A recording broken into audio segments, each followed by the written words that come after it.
大家好，我是夏妈。今天我买了一块牛肉和3种水果，来试一下用水果腌牛排是不是真的非常的鲜嫩。起了个大早，买了一整块新鲜的牛肉，这种摸起来非常有粘性，应该没有打水。我们把它分成4份，3种用水果腌，这一份的话呢就什么都不放，直接原味的来对比一下。猕猴桃我用的生的，真的是吃一口能够酸掉牙。木瓜之所以想尝试，是因为在买的牛排中看到了木瓜蛋白酶。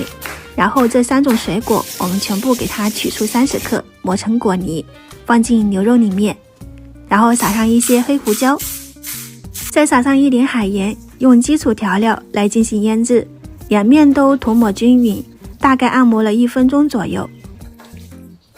最后淋上食用油，锁住水分。这4种我同样是给它腌制40分钟。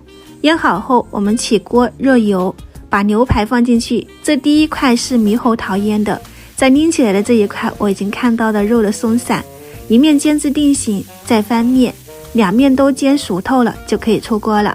然后接着就是用木瓜跟苹果，煎的时候每块牛排的火候跟时间都是一样，每一块都是煎了3分钟，两面都是这种焦褐感就可以出锅了。最后出锅的是只有原味的，来对比一下。这一块是用猕猴桃腌的，可以明显看到肉已经完全散透了，除了样子有点丑，但是尝试了一下，口感确实不错，够鲜嫩。这一块是用木瓜腌的，这个味道居然是最好的，没有怪味，口感上谈不上够嫩，但是不会发柴，而且它保留了牛排的这种特有嚼劲，真的特别好吃。苹果腌的这一块虽然有果香味，但是口感上还是差了一点，比较难嚼动。